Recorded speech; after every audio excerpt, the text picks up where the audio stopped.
bonita a voz de Flávia. Vamos lá. Vamos começar dando boas-vindas a todos que estão participando do nosso estudo hoje, em especial o Evaldo, que está fazendo o primeiro contato dele com o Zoom, ele já me falou, e ficamos muito felizes que seja aqui no nosso estudo, na nossa casa, na nossa palestra. Então, seja muito bem-vindo, Evaldo. Eu vou passar a palavra para a nossa querida Ana, trabalhadora da nossa casa, para ela fazer uma leitura. Peraí que eu vou fazer a leitura de uma mensagem de Dr. Erma, retirada do livro Palavras do Coração. E, em seguida, vou passar a palavra para o Evaldo. Mas vamos ouvir a Ana aqui primeiro. Deixa eu dividir a página aqui. Boa tarde a todos. Boa tarde, Aninha. Meus prezados irmãos, que Jesus nos ajude e abençoe a todos. Em data significativa, sempre desejamos aos nossos companheiros que pratiquem uma análise do que fazem e do que farão na casa espírita. Sempre há oportunidade de serviço. Temos que aprimorar e renovar as ideias com força e determinação. Melhorem-se, aprimorem-se e renovam-se cada vez mais. Jesus é o mestre de amor. Até o final da sua existência declarou a seus discípulos que devemos amar uns aos outros tanto quanto ele nos amava. Mensagem do Dr. Erma, pelo médium altivo caríssimo, Pampiro, livro Palavras do Coração. Então, sempre vem a Dr. Erma, como outros irmãos nossos queridos, sempre falando para a gente sempre se aprimorar, sempre trabalhar mais, ser mais na moral, na nossa moral, sempre procurar saber o que a casa espírita precisa, se precisa mais do nosso trabalho, da nossa atividade na casa. E nesse mês, né, que aniversário do Cefac, eu, como muitas pessoas conhecem, irmão João, já teve a oportunidade, né, de estar junto a ele falando com a gente, mandando os recados, né? Então eu tenho certeza, né, que o irmão João diria a todos: cresçam, meus irmãos, melhorem-se dia após dia. Que Deus ajude, abençoe e conduza a todos, hoje e sempre. É o que ele sempre diz. Eu sei que ele fala isso para muitas pessoas, né? Então, eu gostaria, assim, de deixar para todos que hoje, né? O que seria de nós se não fosse a casa espírita? O que seria de nós se não fosse o espiritismo? Nessa situação toda que estamos vivendo, e cada um, eu estou aqui, eu estou sorrindo, eu sou assim, sou alegre, tudo, mas tenho milhões de problemas, como todos aqui têm. E se não fosse esse estudo está sendo assim, uma bênção de Deus para todos nós. Tenho certeza que cada um tem o seu probleminha, a sua vida, né? Então, eu acho que a gente tem que se juntar mais, a gente tem que ser mais amigo, a gente tem que ser mais companheiro, tem que ver, ajudar a casa espírita precisa da nossa ajuda, como nós precisamos da ajuda da casa espírita. E eu agradeço muito, que Deus dê uma tarde maravilhosa para a gente, tá? E obrigada, gente. Primeira vez também, tá? Oi, Aninha. Pode seguir fazendo, então, a nossa prece inicial, minha amiga. Tá bom. Deus, nosso Pai, Jesus, nosso Mestre amado e querido, a nossa Mãe Maria Santíssima. Senhor, só temos a agradecer. Agradecer por essa oportunidade de estarmos reunidos aqui em Teu nome, Pai. E agradecer a espiritualidade maior, irmão João, que tanto nos apoia, que tanto nos dá o ombro amigo, a cada um que chega e precisa dele, aos nossos mentores espirituais, aos nossos socorristas que aqui se encontram, nossos irmãos que vêm estudar conosco, que possamos, Pai, agradecer mais e pedir menos. Graças a Deus. Que assim seja. Muito obrigada, Ana. A gente, então, vai... Eu que agradeço pelo teste. Pelo teste, amiga. Passou com louvor. Obrigada. A gente, então, agora vai passar a palavra para o Evaldo Raia, agradecendo imensamente pelo carinho dele de aceitar o convite da Jane para estar aqui hoje, 6 de junho, primeiro sábado de junho do mês em que o Cefac comemora, né, o aniversário. Então, é um mês de muita celebração para nós. O Evaldo é do Centro Espírita Casa do Caminho Chico Xavier, que fica na freguesia. E a palestra dele hoje para a gente, o estudo, vai ser sobre a Casa Espírita, escola, oficina e hospital. Evaldo, seja muito bem-vindo e passo a palavra para você. Tá bom, meu amigo? Deixa eu liberar seu microfone aqui. Espera aí. Pronto. Muito obrigado, que a paz de Jesus esteja sempre conosco. Realmente é uma alegria, primeiro, sabe, Ana, que eu também estou debutando aqui no Zoom, então, nós, apesar de já passarmos da fase da adolescência material, a gente ainda fica nervoso com as novidades. Mas Jesus sempre nos ampara, né? E Emmanuel nos lembra que todas as vezes que nos reunimos com o propósito sincero do bem, o amparo espiritual não nos falta. Nós sempre somos cercados pelos amigos espirituais, porque nós lembramos, Jesus fala, onde tiver 2 ou mais reunidos em meu nome, eu estarei presente. Ele fala 2 ou mais, não fala 2 pessoas, 2 homens, 2 mulheres, não, é 2 ou mais. Por quê? Porque na maior dificuldade que eu possa estar fisicamente, eu estarei envolvido permanentemente com o meu mentor, com aquele amigo espiritual que, pela misericórdia de Jesus, ele me acompanha durante a minha trajetória em diversas existências.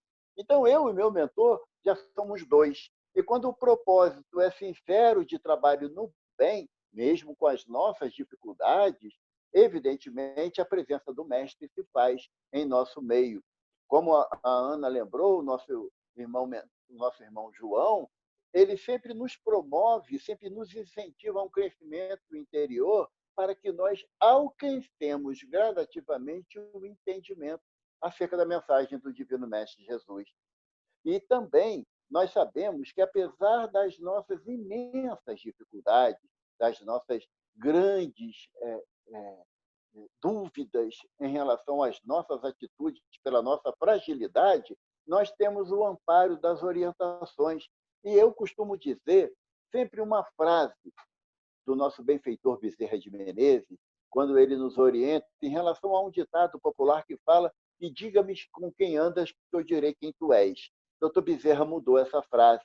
Ele diz que diga-me o que pensas, que eu direi com quem tu andas. Então, se o nosso pensamento é no bem, nos esforçando para ter, porque estamos num plano de prova e expiação, ainda não reunimos condições do pensamento contínuo no bem, mas o esforço de pensarmos no bem favorece uma assistência espiritual que também deseja o nosso bem.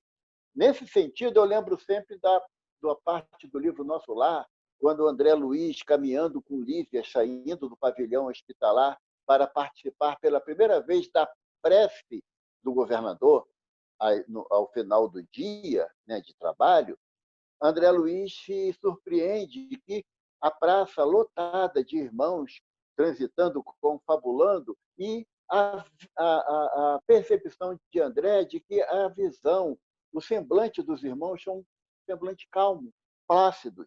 Então, André fala que eles estariam já no ambiente distanciado do sofrimento e da dor. E Lísias diz que não. Lísias diz que há um acordo, há uma proposta de comportamento da governadoria que todos pensem sempre no bem. E esse pensar sempre no bem nos induz... Espera aí que eu estou com um problema aqui com o meu aparelhinho aqui. Vamos ver se ele sossega aqui a onda dele. Eu acho que vai ficar quietinho. Então, Lises diz que há essa proposta, junto à governadoria, de que todos os habitantes de nosso lar pensem no bem. Aí André fala assim, mas se alguém, né, por descuido, por uma variação de percepção, pensar no mal? Aí Lísias dá grande orientação, no meu entendimento, que deveria ser aquilo que nós poderemos fazer também na matéria, entre nós, numa casa espírita. Quando percebemos alguém triste por pensamentos negativos, Lísias diz que, de imediato, um grupo que notar essa diferença de comportamento mental se envolva o irmão numa prece serena de apoio e de elevação, para que o irmão volte a pensar e a vivenciar uma atmosfera de equilíbrio. Na casa espírita, nós também temos essa responsabilidade de abraçarmos uns aos outros para que o conjunto auxilie aquele que esteja passando momentaneamente por um desequilíbrio físico, moral, espiritual ou psicossomático, né? Aquelas dores que Kardec caracteriza como os infortúnios ocultos, que muitas das vezes trazemos no nosso coração e por diversos fatores nós não conseguimos verbalizar. Mas os olhos, já diz o ditado popular, são a janela da alma. Se nós começarmos a ter o cuidado de olhar mais um para o outro nos olhos, perceberemos as tristezas, as dúvidas, as dores, a diminuição da fé, nós vamos perceber. E ao invés de criticarmos o outro por essa conduta, o abraçaremos, o acolheremos, o ampararemos.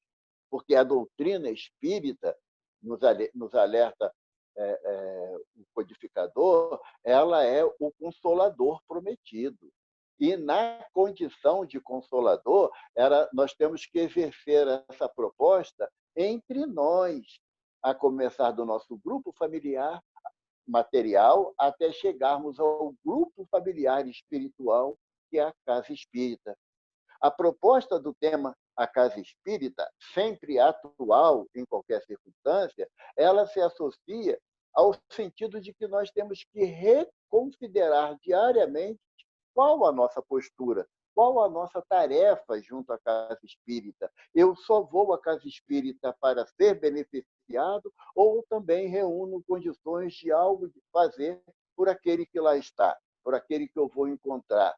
Se eu ainda não reúno condições da palavra amorosa e sincera para amparar aquele que está sofrendo, eu jamais estarei impedido ou impossibilitado de uma prece silenciosa destinada à harmonização da casa que eu frequento. Quando nos foi proposto pela querida Jane a nossa conversa, e ela falou do aniversário da casa, que é uma data realmente, é um período realmente de muita alegria, de muitas realizações, porque nós temos o hábito de olhar a casa que nós estamos matriculados, nós olharmos como sendo uma casa que está tudo correndo bem, que está tudo tranquilo, está tudo bem resolvido. Eu não preciso me preocupar com nenhum detalhe, porque há quem faça isso. Só que a casa na condição de escola, o mestre, o professor é Jesus. Não tem outro nessa condição de professor que vai substituir a figura inigualável do mestre Jesus, a figura, aquela posição onde Jesus ele se coloca quando o jovem chega perto dele e fala: bom mestre. Jesus fala: mestre, disseste bem, eu estou. Agora, bom é só o Pai que está no céu.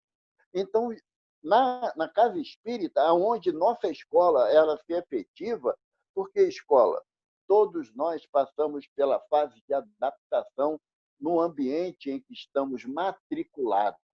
Esse termo, matriculado, é comumente utilizado em várias mensagens espirituais como nos associando, na casa espírita que nós estamos participando, como sendo uma escola permanente, como também os benfeitores caracterizam o planeta Terra como escola bendita de nossas almas e que, por misericórdia de Jesus, estamos aqui matriculados.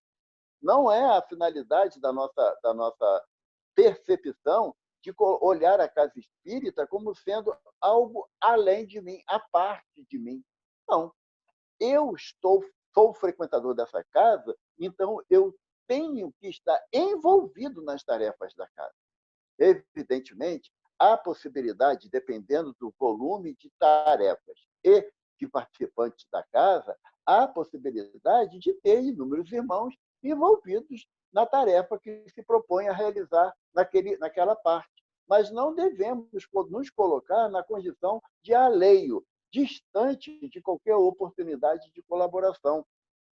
Muitas das vezes, nós olhamos o convite para uma tarefa dentro da casa que estamos associados, matriculados, como sendo de uma grande responsabilidade. Verdadeiramente é. Mas dificilmente olhamos como uma grande oportunidade de renovação de conduta na nossa nova postura de colaboração aqui no plano material. A casa espírita ela não acontece de uma forma aleatória. Há um termo muito utilizado hoje em dia, e que até por uma questão de hábito de linguagem, também no meio espírita eu já ouvi alguns irmãos colocarem. Não, do nada foi fundada uma casa espírita. Não existe do nada. O acaso seria um atributo a menos da divindade, do Senhor Deus, porque é a onisciência. Se Deus é onisciente e onipresente, o do nada não existe, o acaso não existe. Toda a casa espírita ela é um reflexo do que já existe no plano espiritual. O que os mentores esperam, desejam, é que aqueles, antes de reencarnarem, que se comprometem com a tarefa de fundar uma casa espírita, deem continuidade a esse projeto, mesmo estando já no plano material e com o esquecimento ou com a obscuridade normal que a matéria impõe ao espírito no seu processo evolutivo. Mas não existe a questão do nada. Se nós observarmos, toda casa espírita, a grande maioria das casas espíritas tiveram origem no culto do Evangelho no lar.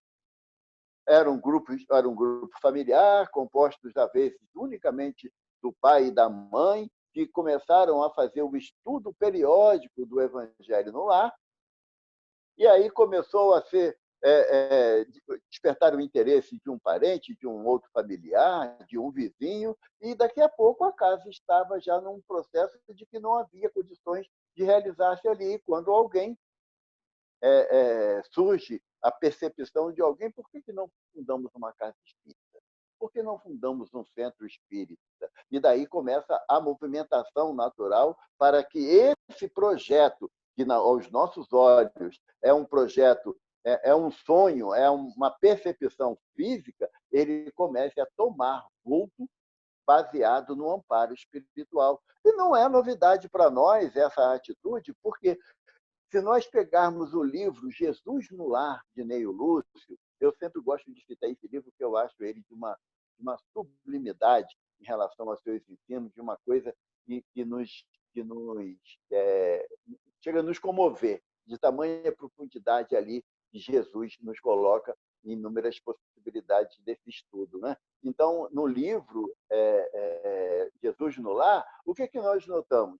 No primeiro capítulo, conta-nos Neio Lúcio, que Jesus, ao chegar à noite na casa de Pedro, né, em Cafarnaum, e se reunir ali com todos os discípulos, porque assim, Jesus ia e a turma junto com ele, não tinha aquela história do mestre fisicamente andar sozinho. Né?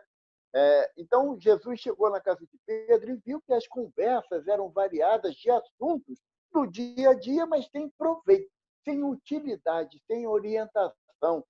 Ou falava-se mal dos romanos como dominadores, ou do Sinédrio pelas suas rigidez, ou pelos publicanos em relação à cobrança dos impostos para o templo e para César, mas a conversa era sobre fatos cotidianos. Então, Ney Lúcio diz que Jesus, olhando, chamando Pedro, começa a questionar Pedro sobre as atitudes do dia a dia, o que faz com o peixe que ele pesca, o que faz o oleiro com o barro que ele pretende montar, o que faz a mulher na cozinha com o trigo.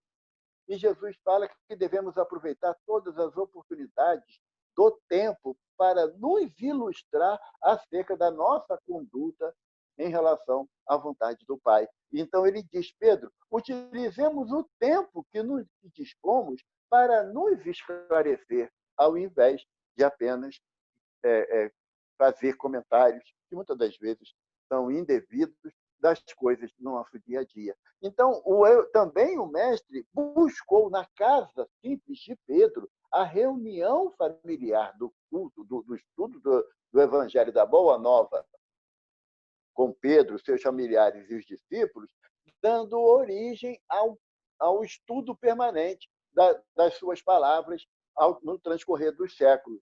E nós falamos de Jesus no lar, mas também se nós formos olhar aquilo que o nosso codificador instituiu nas obras da codificação, nós vamos pegar lá o livro Obras Póstumas, que eram anotações de Allan Kardec, que em 1880, Amélie Gabrielle Baudet, a esposa de Kardec, encontrando todos esses manuscritos, resolveu publicá-los para que pudesse ali também colocar o pensamento íntimo do codificador sobre diversos assuntos.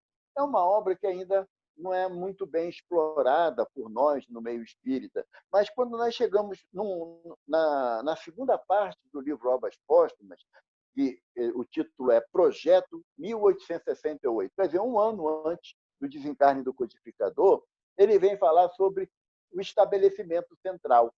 E ele fala assim para a gente, vocês me permitem, vou dar uma leitura que é curta, ele fala assim, em relação à sociedade de estudo, sociedade espírita Sociedade Parisiense de Estudos Espíritas, né, fundada por ele em 1º de janeiro de 1858. Tá? Então, ele fala assim, o mais urgente seria prover a sociedade de um local convenientemente situado e disposto para as reuniões e recepções. Mudou o primeiro centro espírita, tá? Sem lhe dar um luxo desnecessário e, ao demais, sem cabimento, precisaria que nada aí denotasse penúria, mas apresentasse um aspecto tal que as pessoas distintas pudessem estar lá sem se considerarem muito diminuídas.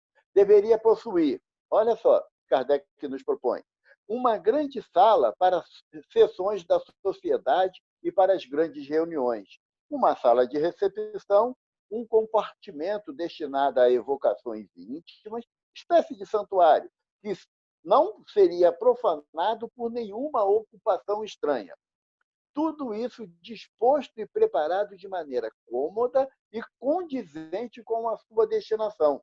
Criar-se-ia uma biblioteca composta de obras e escritos periódicos, antigos e modernos, relacionado com o espiritismo. Muito importante essa anotação do codificador. O salão de recepção estaria aberto todos os dias e a certas horas para os membros da sociedade, que aí poderiam conferenciar livremente, ler as obras e consultar os arquivos e a biblioteca. Olha como é que o codificador se preocupou com as bases de uma instituição destinada a congregar as pessoas que quisessem estudar e, caso fosse possível, realizar as evocações. Que deveria ter uma secretaria ou uma recepção, uma biblioteca. Não é o que nós temos, na realidade, na maioria das casas espíritas espalhadas por esse Brasil e pelo mundo. Então, a preocupação do codificador é que a casa tivesse uma condição mínima, básica, para o seu funcionamento, sem que isso se transformasse em algo muito grande e desnecessário. Tem que houvesse suntuosidade, luxo, porque a casa é destinada para abrigar as nossas dificuldades morais, espirituais e materiais. Então, se estivesse um ambiente muito sofisticado, inibiríamos a presença daqueles muitos de nós que não reúnem condições socioeconômicas de ali penetrar ou participar. Então, se existe essa preocupação do codificador, ele está dizendo o quê? Que nós temos que utilizar a casa espírita como escola para educar espíritos rebeldes que ainda não conseguem estabelecer um comportamento à luz do Evangelho do Senhor Jesus. Quando eu conheci a primeira vez uma casa espírita, e isso já vão algumas décadas, né? Eu era ainda jovem, adolescente, fisicamente falando, eu, olhando uma reunião pública nessa casa, eu entendi que estava entrando no céu. Porque eu olhava para as pessoas, aquele olhar plácido, calmo, tranquilo, eu falei, gente, aqui é uma beleza, ninguém tem problema. Só deve ter aqui espírito muito bom, que eu não tinha consciência do que era espírito superior e inferior, né? A gente faz a comparação assim com quem é ruim, que está lá embaixo, no andar de baixo, ou quem já é santo, está lá em cima, no céu. Né? Então, eu achava que aqueles que estavam na casa espírita eram só espíritos já, sabe, boníssimo. E com o passar do tempo, eu fui percebendo que somos todos num patamar muito próximo, muito mediano, como nos fala Emmanuel, do processo evolutivo. Não existe aquela percepção do muito mais elevado, do muito menos elevado. Não existe na casa espírita. Nós estamos de uma certa forma, numa linha, desculpe a retórica, mas a linha linear, muito igual um ao outro. Então, por isso que é uma escola, porque tem alguns que estão ainda no ensino básico, fundamental, tem outros que já reúnem condições de ter um estudo mais aprofundado, não para que se destoie do restante ou se coloque numa posição superior, mas aquele que já reúne condições de ter um entendimento melhor da lição que está sendo ministrada, ele auxilia aquele que ainda tem a sua dificuldade. Então, em relação à casa espírita, todos nós somos aprendizes e matriculados nessa escola. O que podemos fazer a distinção é aqueles que têm uma experiência maior um em relação ao outro, mas a experiência não se configura no aspecto físico, que muitas das vezes um jovem com seus 16, 17, 18 anos já traz uma bagagem de conhecimento doutrinário que ele precisa que seja aflorado através, quando criança, da evangelização infantil, quando mais jovem, na mocidade espírita, para que ele possa ser impulsionado a, como a gente costuma dizer, abrir o baú, trazer as informações da sua percepção sobre os aspectos da doutrina. Então, a condição de escola é uma condição de que estamos permanentemente em aprendizagem.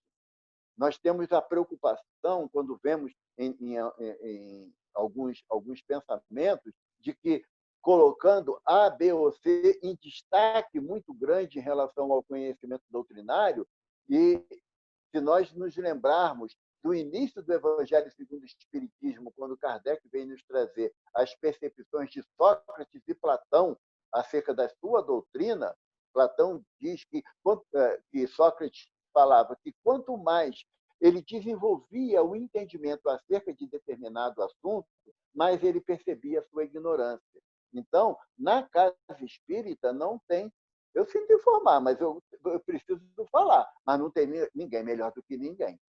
Tem aqueles que se esforçam mais pela consciência que já adquiriram, mas não os coloca numa situação diferenciada em relação a ter mais possibilidade do que o outro, porque não é assim que a doutrina nos apresenta, não. Numa escola, todos nós somos alunos. Quem são os mestres? Aí eu poderia falar o nosso irmão João, vem nos orientar na condição de um irmão mais preparado, com uma visão mais avantajada. O nosso benfeitor Bezerra de Menezes, pelas experiências múltiplas de várias existências, introduzindo no seu coração a consistência da mensagem de Jesus, esses realmente reúnem condições e estão num patamar que nós ainda não compreendemos. Mas, quanto a nós, na matéria, devemos nos esforçar periodicamente para a compreensão, para o congraçamento, para a união de forças, para que todos caminhem na mesma direção, fazendo as lições que lhes são propostas. Não é querer dar cola para o outro, porque não funciona no aspecto espiritual dessa escola. O que nós podemos é dar força para que o outro estude mais, compreenda melhor e pratique a doutrina, o Evangelho de Jesus, no seu íntimo, na sua universidade íntima, no seu coração. Isso a gente pode fazer, isso a gente deve fazer. A condição de oficina que a gente coloca para a casa espírita, ela está estabelecida como um local onde nos é possibilitado realizar ações no bem. Nós lembramos da obra de Humberto de Campos, A Boa Nova, aonde esse benfeitor vem relatar a passagem, o período de Jesus dos 12 aos 30 anos, em que Maria, após o advento de Jesus ensinar no templo, porque o evangelista coloca, né, que Jesus se perdeu do pai e da mãe, e Humberto não dá muito essa visão de se perder, não. O mestre sabia muito bem o que estava fazendo, porque a infância ela só é necessária para espíritos ainda num processo evolutivo. Para um Cristo não tem esse negócio de infância, não. Um Cristo tem domínio completo sobre a matéria, mesmo encarnado. É isso que Lacordaire nos fala na Revista Espírita de março de 68.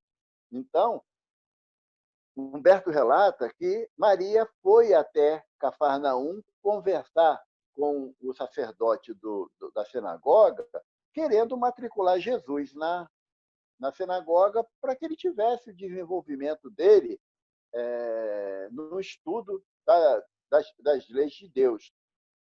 Quando Maria volta a Nazaré, Jesus está à porta da casa e pergunta: mãe, onde foste? E ela diz: filho, eu fui até a sinagoga falar com o sacerdote acerca de te matricular lá na sinagoga para você estudar, né? Servir mais ao Deus de Israel. Aí Jesus olha para Maria e fala assim, no relato de Humberto de Campos, mas não, claro, com essas palavras, que eu não gravei as palavras exatas, mas Jesus se refere a Maria nesse sentido, fala: mãe, não percebes que eu já estou integrado na tarefa que o Pai me confiou?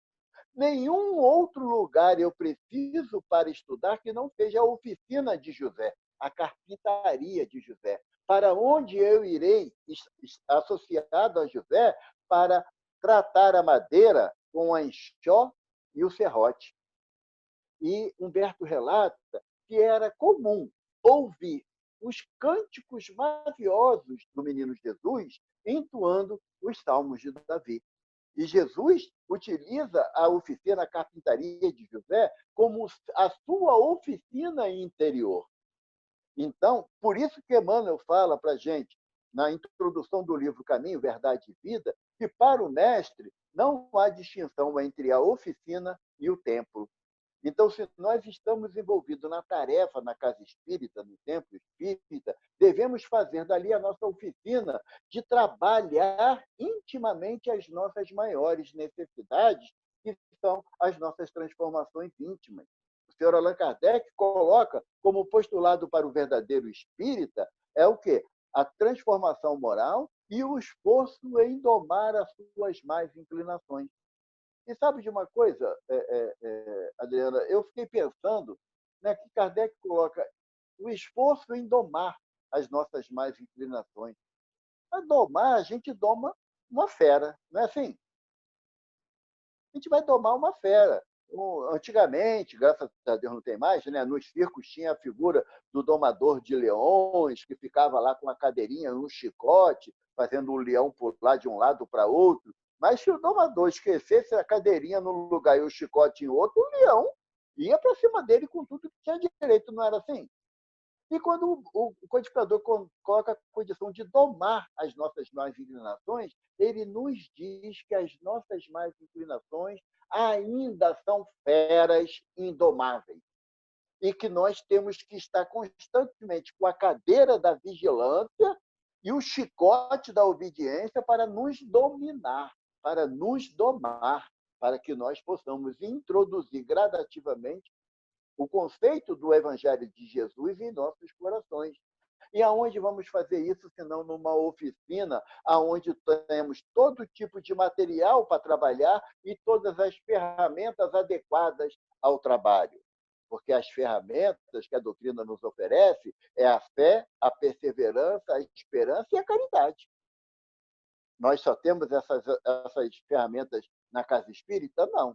Elas são de cunho pessoal, cada um carrega a sua, mais ou menos preparada para a tarefa que vai se desempenhar. Então, nesse sentido, que a casa espírita se transforma na condição de oficina. É um trabalho árduo e permanente, mas não para mudar o próximo. Eu gostaria até de dar um aviso, assim, eu acredito que em primeira mão, para a comunidade espírita planetária, nós não podemos mudar ninguém. Nós só podemos mudar a nós mesmos. Então, a gente tem que cessar com esse desejo que fulano precisa mudar, que ciclano não pode mais pensar assim, que Beltrano continua errando assim. Não temos incidência nenhuma sobre eles. Temos sobre nós. Porque nos diz Joana de Ângeles, no livro, se eu não me engano, O Homem Integral, nós temos o hábito de analisar a conduta do outro avaliado pela nossa conduta. Então, se eu julgo que alguém ainda é muito egoísta, é porque eu tenho esse sentimento ainda muito aceso dentro de mim e vejo essa dificuldade no outro. Eu posso mudar o outro? Eu posso transformar alguém de egoísta em fraterno? Não, eu posso a mim. É uma luta intensa. É uma oficina de trabalho exaustivo, cansativo mesmo, porque a cada momento eu vejo a necessidade de aplainar, de modificar a minha percepção íntima para que eu possa ser mais útil ao meu semelhante. Se eu julgo tão necessário alguém mudar o seu olhar em relação a mim, é porque eu ainda não tenho um olhar fraterno para aquele irmão que eu vejo essa necessidade.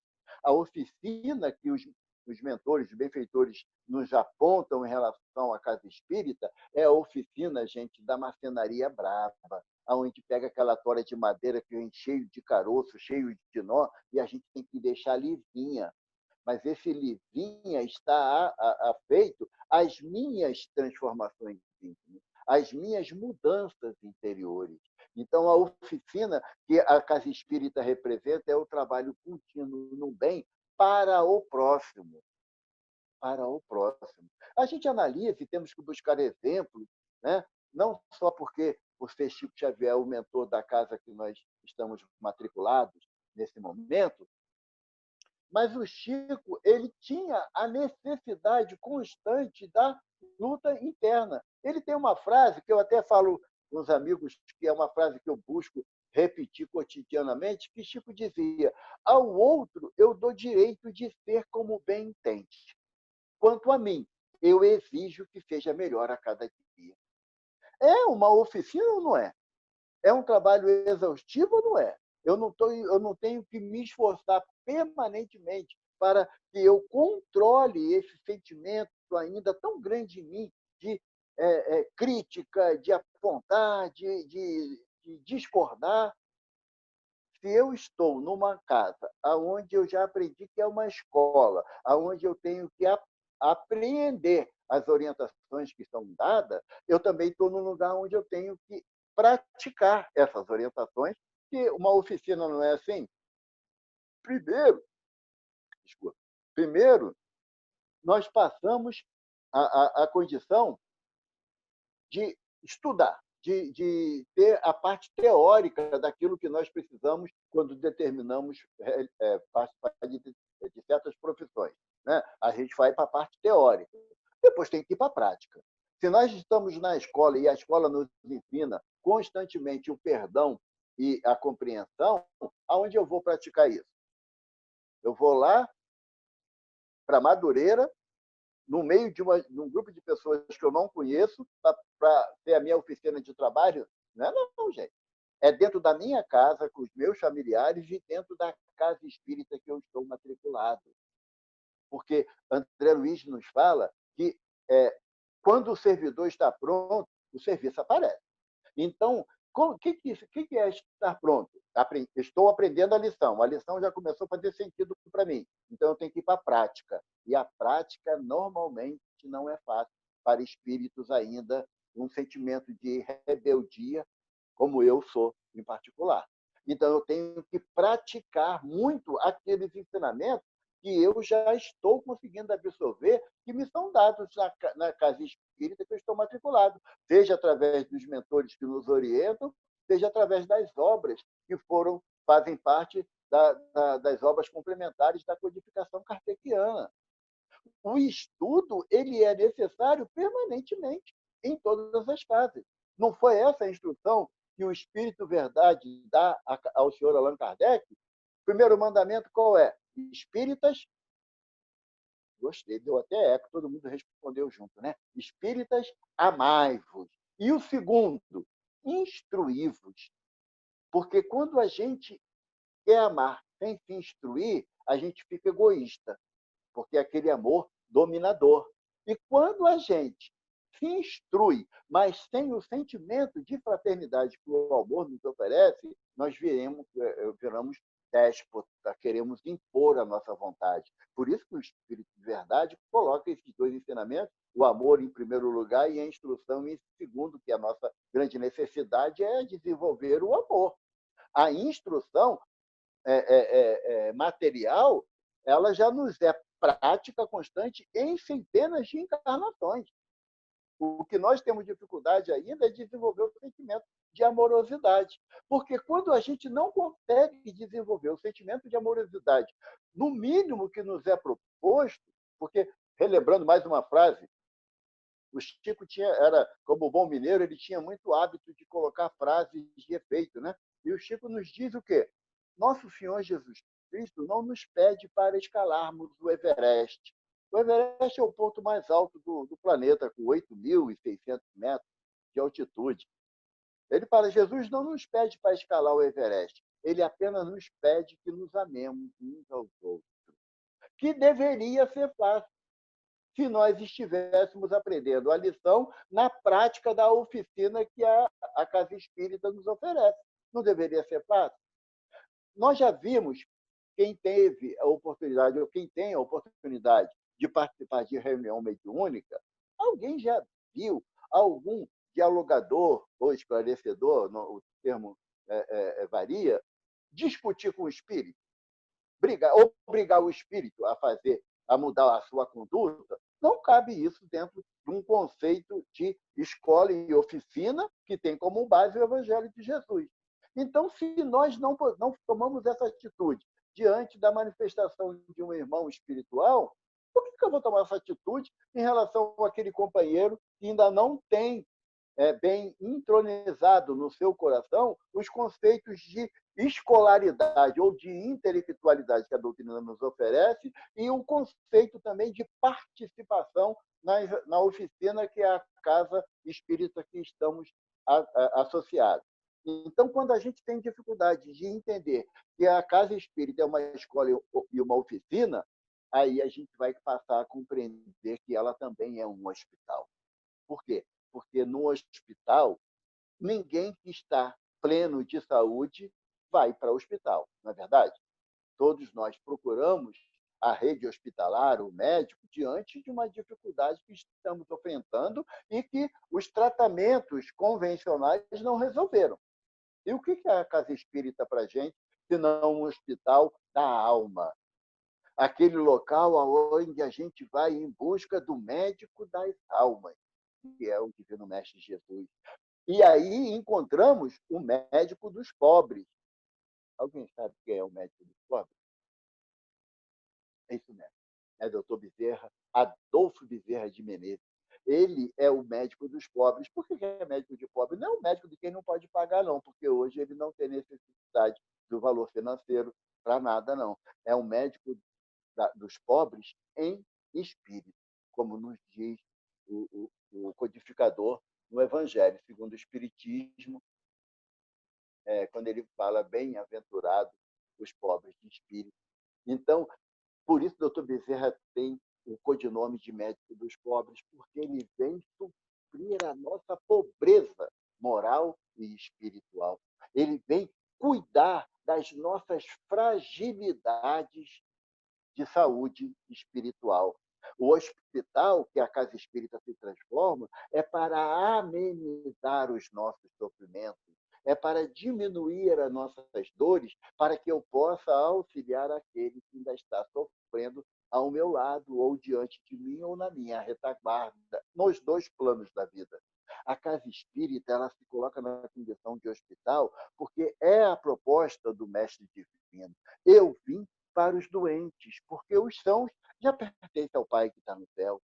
Nós não temos a condição de nos considerar espíritos saudáveis, espíritos sadios, espíritos sem necessidades espirituais. Nós ainda temos uma dificuldade enorme de compreensão do Evangelho de Jesus, da codificação kardeciana. Quantas vezes o irmão João, representando o pensamento de Dr. Bezerra, dos benfeitores da humanidade, nos mostra a necessidade de perdoar, de esquecer as ofensas, de buscarmos na prece ao coração bondoso de Maria de Nazaré o conforto diante de tamanhas dificuldades que se enfrentam no nosso dia.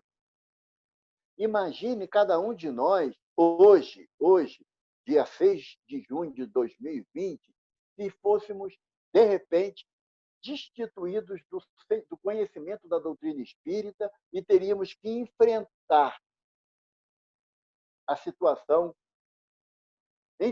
pandêmica que nós estamos enfrentando agora. Se nós não tivéssemos a certeza do amparo da espiritualidade, dos médicos da espiritualidade, dos benfeitores, que muitas das vezes, num copo com água que a gente coloca sobre a mesa no estudo do Evangelho no lar, derramam bênçãos de fortificação para que aquele líquido venha aliviar os nossos sofrimentos materiais, morais e espirituais. O hospital ele não se estabelece no sentimento do aspecto físico.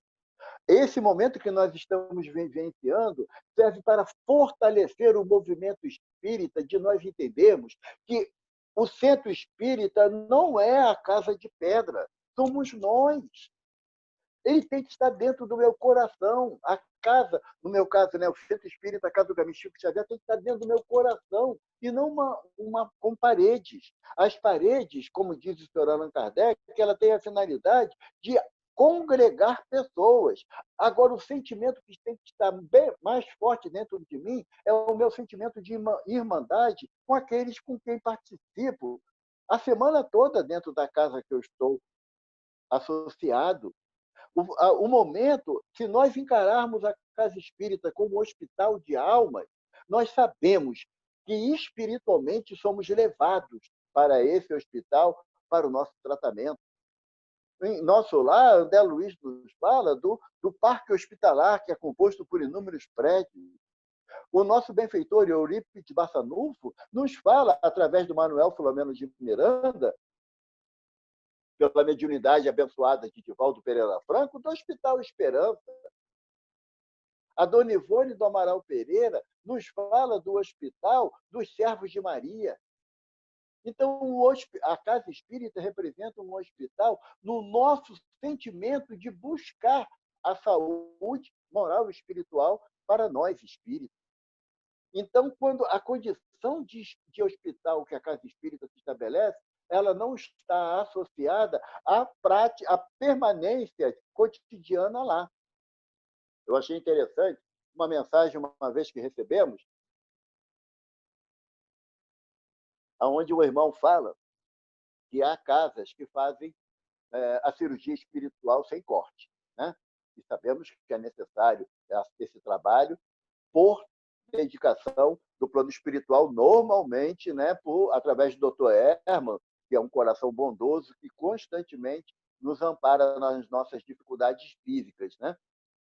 Então, o irmão diz o seguinte, já está terminando o nosso tempo, né, Adela? O irmão nos diz que quando nós estamos com alguma dificuldade e vamos ao médico, o médico fala assim, olha, você está com uma hérnia e é necessário operar. Então, o médico faz o quê? Passa o pré-operatório, não é assim? A gente tem toda uma série de exames para fazer. Quando está com tudo pronto, leva para o médico marca a cirurgia interna, opera a gente, tudo resolvido. Não é assim? Mas tem aqueles casos de emergência também, que quando a hérnia está estrangulada, né, e tem que operar correndo porque tem risco de morte. O irmão disse o seguinte, a palestra pública funciona como pré-operatório.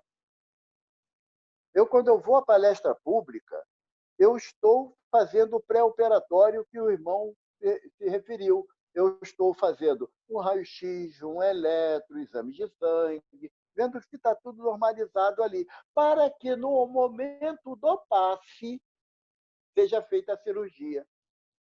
Agora, se eu for levar para o médico todos os exames preparatórios, mas eu esqueci de levar o raio-x, o médico marca a cirurgia? Não. Ele remarca a consulta, não é? Para que eu volte em outro momento, para que eu possa trazer todos os exames necessários. Quando eu estou na palestra pública, mas eu não estou integrado na orientação que está sendo passada, nas instruções, no estudo que o irmão está apresentando ou a irmã está apresentando, quando eu estou com a mente dispersa, gente, eu estou esquecendo um monte de exame preparatório em casa. E quando chega na hora do passe, eu tenho um paliativo no tratamento, mas não tenho a cirurgia que eu poderia passar. Por quê? Porque eu não coloquei todos os exames necessários na mão do médico. Essa associação que ele faz é um hospital, mas é um hospital que cuida não só do corpo, mas principalmente de nós, espírito, do nosso perispírito. Então, por isso que a visão de que a casa espírita é um hospital é no sentido do tratamento que nos oferece, aonde vamos em busca do Mestre Jesus, que é o médico de nossas almas. É onde ele, ouvindo aquela frase de Jesus, um convite de amor intenso do Mestre, quando ele nos fala, vinde a mim, todos vós que estáis cansados e sobrecarregados, que eu vos aliviarei. Vamos ao encontro do Mestre. Vamos buscar Jesus como médico de nossas almas, para que ele possa nos dar a tão sonhada, o tão sonhado início do tratamento para a nossa libertação, para que possamos, uma vez iniciando o processo de libertação, auxiliar mais na oficina que a casa me propõe. E eu, auxiliando na oficina, também encontrarei condições de atuar na educação, na escola, que a casa também se transforma à medida que eu ofereço de bom coração minha pouca participação àqueles que estão ali. Essa é uma das inúmeras finalidades de uma casa espírita, mas todas elas buscam intimamente fazer com que nós introduzamos em nosso coração as palavras do Divino Mestre, para que eu possa, aprendendo o Evangelho, eu servir mais ao próximo, e não aprender o Evangelho para poder apontar a dificuldade do outro, porque Jesus nos assevera, a mesma medida que tu julgar o teu semelhante, você será julgado. Que o Divino Mestre nos abençoe, obrigado pela paciência, e que sempre que eu puder colaborar, seja online ou no futuro pessoalmente, eu agradeço de coração essa oportunidade que foi dada através da Jane, da Adriana, mas sempre buscando na figura amorosa do irmão João, do benfeitor Bezerra de Menezes e, inesquecivelmente, do olhar de amparo e de consolo de Maria de Nazaré, que sejamos amparados hoje e sempre, com as graças. Evaldo, eu ratifico o nosso agradecimento por você ter aceitado o convite de falar para a gente e uma gratidão dobrada agora, nesse momento, depois de ter ouvido as suas palavras, seu estudo com tanta didática, com tanta organização, com tanta clareza. Eu tenho certeza que não ficou dúvida para ninguém o que é a casa espírita, no sentido da escola, da oficina e do hospital. A sua didática é clara demais. Eu quero te agradecer imensamente. E com certeza a Jane vai fazer convites futuros, não só para o nosso estudo aqui à distância, mas para você ir na nossa casa, para que a gente possa dar aquele abraço que você falou, necessário, dentro da casa espírita. Deu um imenso prazer de te dar um abraço, tá, meu amigo? Muito obrigada. Eu vou pedir nós que agradecemos imensamente. Eu vou passar a palavra para a Ana, para que ela possa fazer a nossa prece final, tá bom, amiga? Tá. Obrigada, meu Deus. Obrigada, espiritualidade, que nos amparou nesse estudo. Que possamos absorver todas essas palavras, que possamos nos unir mais em nome do nosso bem maior, do nosso amor, da nossa caridade, que possamos abraçar nossos irmãos, possamos orar por eles, por cada um, que a nossa casa, a casa de Jesus, a casa que nós estamos, possa ser amparada por toda aquela luz que ilumina nesse momento as nossas casas, aos nossos amigos, aos nossos entes queridos, encarnados e desencarnados, que nesse momento se encontram absorvendo as palavras do nosso companheiro, que ele possa, Pai, estar sempre presente nas nossas vidas, nas nossas reuniões. E te agradeço, Jesus, por essa tarde maravilhosa, pelo estudo, ao nosso querido e amado irmão João, Dr. Herculano Pires, que faz parte da minha vida, da nossa vida e da casa também. Graças a Deus, graças a Jesus. Desculpa. Assim seja. Que bom. O dia que a gente não chorar, a gente... Me emocionei. Obrigada. Eu quero agradecer imensamente a você, Ana, pela linda prece, pela participação, ao Evaldo mais uma vez e a todos os colegas que estão participando, sobretudo pela primeira vez. Vi que nosso querido João Luiz está aí. Essa semana pensei nele. Cadê João? E ele está aí. Que bom, João, que você esteve conosco. E tantas outras pessoas que eu vi estão a primeira vez, né, assistindo ao nosso estudo. Sejam muito bem-vindos. Eu quero dar um beijo, João, no coração de vocês todos e vou colocar o rostinho de todo mundo na tela, como eu sempre faço, para que a gente possa dar tchau. Deixa eu só falar uma coisinha. Obrigada, Evaldo. Evaldo, né? Evaldo, você agora, meu filho, você não tem noção. A primeira vez agora, a Jane, quando falar, ligar para você, você esteja preparado, que ela faz isso com a gente, tá? Então, já vai assinar a carteira. Obrigada, Evaldo. Eu estou precisando. Obrigado, Jane. Obrigada, Evaldo. Boas vibrações também para o Júver na saúde. Isso. O Júver está aí também. Vamos lá. Seja bem-vindo, Evaldo, a família. Obrigado. A família é grande, né? Que é de Jesus. Muito. Obrigada, gente. Um abraço, um beijo no coração. Até daqui a pouco. Até daqui a pouco. Tchau, tchau. Tchau, tchau. Tchau, tchau.